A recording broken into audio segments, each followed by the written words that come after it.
Another troublemaker in a red hat. Officer Daniel Sullivan muttered under his breath, his knuckles whitening around his coffee cup. Across Liberty Square, a man in a MAGA hat sat alone at Café Luna, his eyes methodically scanning the growing crowd. Neither man knew it yet, but the next 15 minutes would change both their lives forever. Keep watching this story to find out. This story will make you think twice about what you know about justice. We'll start the story now. Leave a comment below, and let us know where you're watching from. If you enjoy this story, make sure to subscribe so you don't miss any of our future videos. Keep watching this story before everything fell apart. This story will make you think twice about what you know was exactly where he needed to be. We'll start the story now. Alone at a cafe table, below, wearing a red MAGA hat that felt like a target on his head. If you enjoy this story, make sure to subscribe so you don't miss any of our future videos. With a politically charged cop heading his way. The surveillance van's warning crackled through his earpiece. Target approaching from the south. 3 minutes. Montgomery took a practiced sip of his cold coffee, while his trained eyes scanned Liberty Square. The autumn wind carried campaign flyers across the cobblestones where volunteers scrambled to secure a stage for the afternoon rally. 2 months of tracking a violent extremist group had led to this moment. One chance to prevent 3 planned attacks. And now Officer Daniel Sullivan was stalking toward him, jaw set, hand already brushing his holster. Sullivan had started his shift knowing today's political rally would bring trouble. He just hadn't expected it to wear a red hat and sit so calmly at his favorite coffee spot. 12 years of instinct told him something was off about this one. The way his eyes moved. Too systematic. Too aware. Like a cop, Sullivan thought. Or worse. He'd seen enough agitators to know the signs. Captain Richardson's warning about political bias flickered through his mind, but he pushed it aside. This wasn't about politics. This was about protecting his city. Neither man knew it yet, but their next exchange would ripple through the department for months to come, forcing everyone from beat cops to the FBI to confront an uncomfortable truth about power, prejudice, and the price of assumptions. Afternoon, Sullivan said, positioning himself to block Montgomery's clear view of the square. Mind telling me what brings you to this neighborhood today? Montgomery looked up with carefully crafted surprise. Just waiting for the rally, officer. Thought I'd grab some coffee first. The ease in his voice masked the tension coiling in his muscles. His earpiece crackled again. Target crossing Madison Avenue. Visual confirmation. Sullivan's eyes narrowed at the subtle shift in Montgomery's attention. You're not from around here. It wasn't a question. His hand settled more firmly on his belt. We've had trouble with outside agitators at these events. I wasn't aware American citizens needed permission to drink coffee in public, Montgomery replied, keeping his tone neutral but firm. Inside, his mind raced through scenarios. His target was minutes away. Months of work balanced on a knife's edge, all because one cop couldn't see past a red hat. What's that in your ear? Sullivan demanded, taking a step closer. The morning sun caught his badge, sending a sharp glare across the cafe patio. Other patrons began to notice, their breakfast conversations dying into tense silence. Hearing aid. Montgomery lied smoothly, though he knew the situation was slipping away. In his ear, his partner's voice was growing urgent. Target has made visual contact. He's watching you, Rick. Whatever's happening, wrap it up fast. Stand up, Sullivan ordered, his voice hardening with authority. Slowly. Hands where I can see them. The irony wasn't lost on Montgomery. The real threat was watching, probably already spooked by the police attention. Months of investigation about to be blown because of misplaced political suspicion. As he slowly rose from his chair, he caught fragments of whispered conversations from nearby tables. Another troublemaker. About time they started cracking down. Is this really necessary? The crowd gathering for the rally was growing larger, their attention drawn to the confrontation unfolding at the cafe. Camera phones emerged from pockets and purses, their lenses capturing what everyone assumed was just another partisan incident in a divided city. Officer, Montgomery started, keeping his voice steady. I don't believe you have probable cause dash. Save it, Sullivan cut him off. We've had reports of suspicious individuals planning to disrupt today's events. Your behavior matches the profile. The words felt rehearsed, a thin veneer of procedure over prejudice. In the surveillance van 2 blocks away, Agent Sarah Chun watched the scene unfold through their cameras, her hand hovering over the phone. One call to the precinct could end this, but it would also blow their operation wide open. What's the play, Rick? She whispered, knowing he couldn't respond. The morning sun climbed higher over Liberty Square as two men locked in a confrontation born of bias stood their ground, each believing they were protecting their city in their own way. In her office across town, Captain Elizabeth Richardson was about to receive a phone call that would force her department to confront exactly the kind of prejudice she had warned them about. And somewhere in the growing crowd, Marcus Chun, the real threat they had spent months tracking, was already backing away, a knowing smile playing across his face as he watched law enforcement once again prove its own worst enemy. The next 10 minutes would change everything. But for now, Montgomery had a choice to make: reveal his identity and lose their target, or submit to an unjust arrest and watch months of work unravel because of a red hat and wounded pride. "Turn around," Sullivan ordered, unclipping his handcuffs. "Hands behind your back." The metal gleamed in the morning sun, and Montgomery made his decision. 10 minutes into the most unnecessary arrest of his career, Special Agent Richard Montgomery sat in the back of Officer Sullivan's patrol car, watching his operation crumble through the window. The handcuffs bit into his wrists. Sullivan had made them deliberately tight, a small punishment for perceived defiance. "Dispatch, I have one in custody," Sullivan spoke into his radio, pride and satisfaction evident in his voice. Male subject, approximately 45, suspected of planning to disrupt today's political event. Montgomery closed his eyes, listening to his earpiece tell the story of failure. "Target has completely disappeared," Agent Chin reported, frustration clear in her whisper. 2 months of surveillance gone. Should I call it in? The morning traffic parted around the patrol car as Sullivan drove them toward the precinct, his posture radiating righteous certainty. In the rearview mirror, his eyes kept returning to Montgomery's MAGA hat, now sitting on the passenger seat like evidence of a crime. "You know," Sullivan said, breaking the tense silence, "we get a lot of your type around here during rallies. Coming into our city, trying to start trouble. Not today." Montgomery met his eyes in the mirror. "And what type would that be, Officer Sullivan?" The question hung in the air, heavy with implication. Before Sullivan could respond, his radio crackled to life. "Unit 247, Captain Richardson wants you to bring your suspect directly to her office." Priority override. A flicker of uncertainty crossed Sullivan's face. Priority overrides were rare, and Captain Richardson's direct involvement in a simple protest arrest was unprecedented. "Copy that, dispatch," he replied, his confidence wavering for the first time. The precinct building loomed ahead, its brick facade reflecting the late morning sun. As Sullivan parked, Montgomery noticed increased activity around the entrance. Word traveled fast in law enforcement, and something about this arrest had set off alarms. "Out!" Sullivan ordered, opening the back door. His hand gripped Montgomery's arm with unnecessary force as they walked through the precinct doors. The usual buzz of office activity died down as heads turned to watch their progress. Officer Jenny Martinez at the booking desk took one look at Montgomery and went pale. "Officer Sullivan," she started. "Captain Richardson is dash. Waiting for us, I know." Sullivan cut her off, still believing he was bringing in a troublemaker. He steered Montgomery toward the captain's office, ignorant of the professional disaster awaiting him. Captain Elizabeth Richardson stood behind her desk as they entered, her expression a masterpiece of controlled fury. Next to her stood a man in a suit that screamed federal government, his FBI credentials displayed prominently on his chest. "Remove those handcuffs, Officer Sullivan," Richardson ordered, her voice cutting through the room like ice. "Immediately." Sullivan hesitated, his worldview beginning to crack. "Captain, this suspect was dash." "That suspect is Special Agent Richard Montgomery of the Federal Bureau of Investigation." The FBI agent beside Richardson interrupted. "And you've just compromised a 2-month federal investigation into domestic terrorism."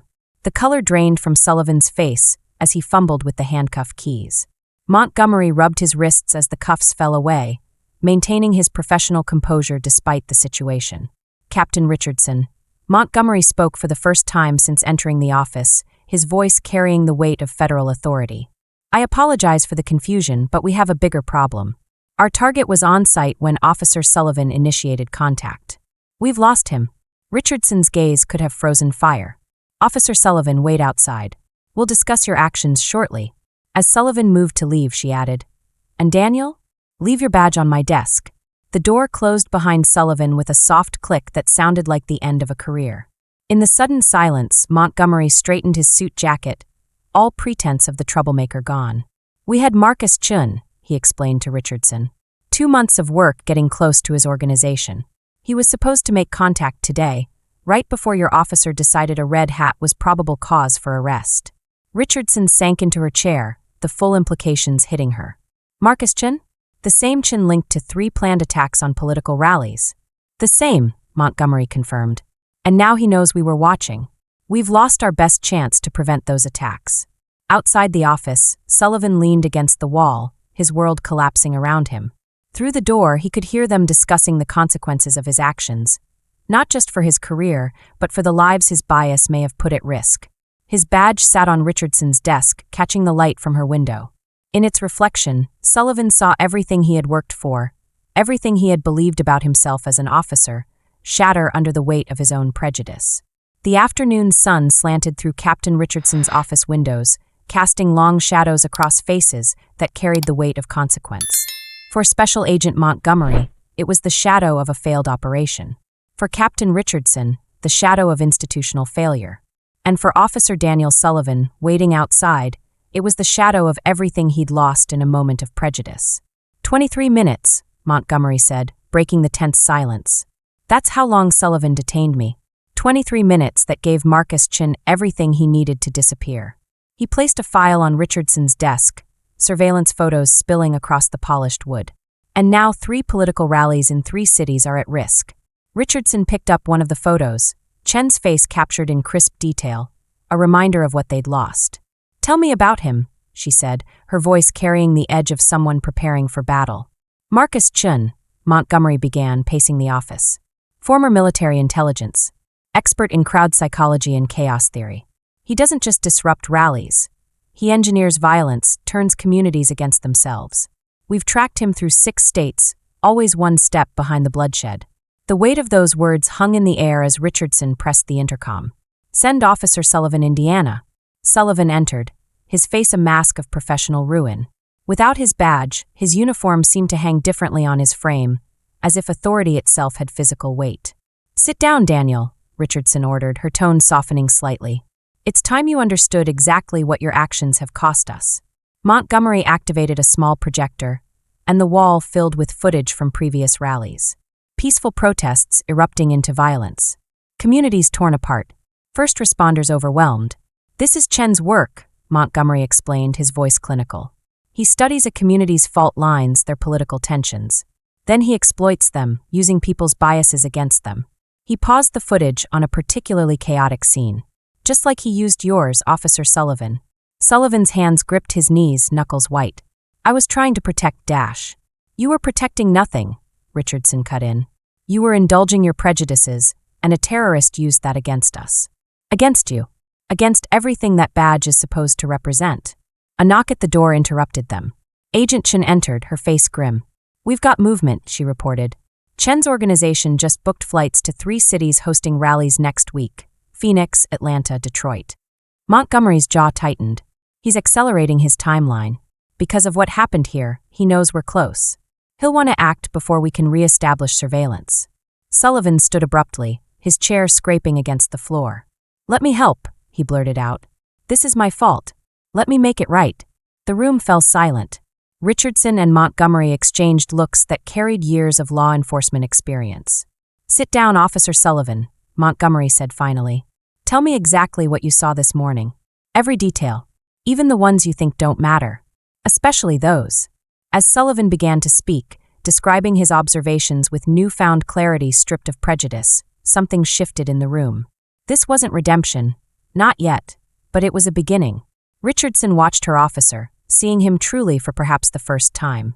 The man who'd let bias blind him was still there, but something new was emerging. Understanding, hovering like dawn after a long darkness. 3 cities, Montgomery mused, studying the flight information. 3 chances for violence. Unless.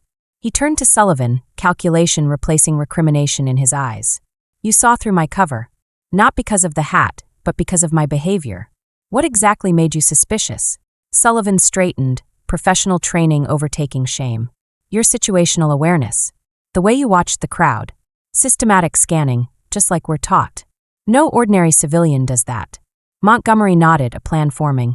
Captain Richardson, I'd like to borrow your officer. Not despite his mistake, but because of it.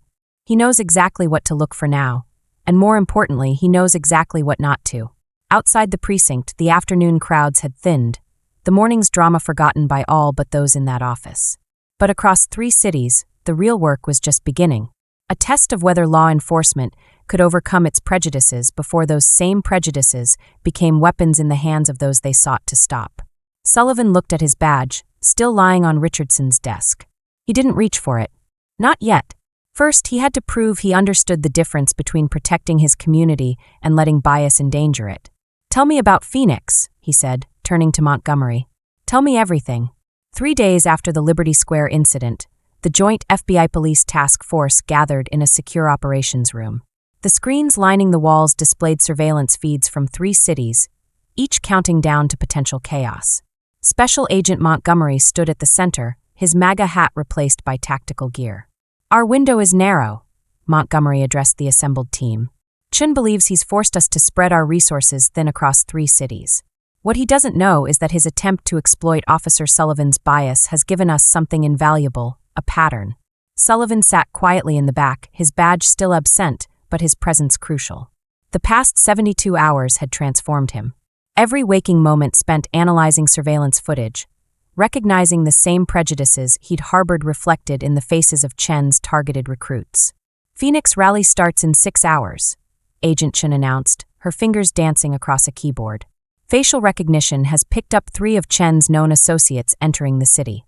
Atlanta and Detroit showing similar patterns.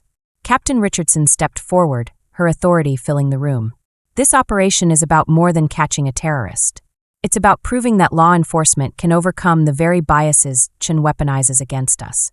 "Officer Sullivan." Sullivan stood, facing his colleagues. The room fell silent, waiting. His voice, when it came, carried the weight of hard-earned wisdom. "Chen doesn't create division. He finds it, nurtures it, turns it into violence. I know because he used mine. But now we can use that knowledge against him." He moved to the main screen, pointing to crowd patterns only a trained eye could recognize. "Look for the observers, not the agitators. The ones watching reactions, not causing them." Montgomery nodded approvingly. "Chen's people will be positioned here, here, and here." He indicated key points on the map. "They don't start the violence, they choreograph it. Guide it, like shepherds herding sheep toward a cliff." The tactical teams deployed within the hour. Sullivan found himself in Phoenix not as an officer, but as something more valuable, a witness to his own transformation. His earpiece connected him to similar operations unfolding in Atlanta and Detroit. The summer heat baked the Phoenix streets as rally crowds began to gather. Sullivan scanned faces in the crowd, but this time his focus had shifted. Not looking for threats that matched his prejudices, but searching for the architects of chaos who counted on those very prejudices. "Movement on your 3 o'clock, Montgomery's voice crackled in his ear. Subject matches Chen's behavioral pattern. Sullivan turned casually, remembering his own observations of Montgomery days earlier. There, a woman with a notebook, too focused, too aware. Not participating in the growing crowd's energy, but studying it, cataloging weaknesses. "Target confirmed," Sullivan murmured. "She's marking gathering points, just like Chen's playbook suggests. Mapping the fault lines." Across 3 cities, the operation unfolded with surgical precision. Every prejudice Chen had counted on now served as a beacon, leading law enforcement not to imagine threats, but to real ones. "Phoenix team, move in," Montgomery ordered. The takedown was anticlimactic, professional, precise, prejudice replaced by procedure. As Sullivan watched Chen's associate led away, he felt something shift inside him. The weight of his mistake remained, but alongside it grew something new, understanding. Back in the command center, Captain Richardson watched the simultaneous operations reach their conclusion. 3 cities, 12 arrests, 0 violence. A terrorist organization dismantled not through force, but through the very self-awareness they had counted on law enforcement lacking. "Not bad for a disgraced officer," Montgomery said, joining Sullivan at the observation window. Sullivan watched the sun setting over Phoenix, painting the sky in shades of judgment and redemption. "I lost my badge because I saw what I expected to see," he replied. "I earned it back by learning to see what's actually there." Richardson approached, holding Sullivan's badge. Its surface had been polished, but a small scratch remained, a reminder of imperfection, of lessons learned. "The hardest threats to fight," she said, "are the ones that use our own weaknesses against us. Chen didn't fail because we were stronger than him. He failed because we were honest about our weaknesses. Sullivan took the badge, feeling its familiar weight. What happens now? Montgomery smiled slightly. Now we make sure every officer learns from your mistake. Because the next Marcus Chen is already out there, counting on law enforcement to repeat history. As the command center buzzed with activity, Sullivan pinned his badge back on his uniform. Its weight felt different now, not a symbol of authority, but a reminder of responsibility, of the constant vigilance required not just against external threats, but against the prejudices that made those threats possible.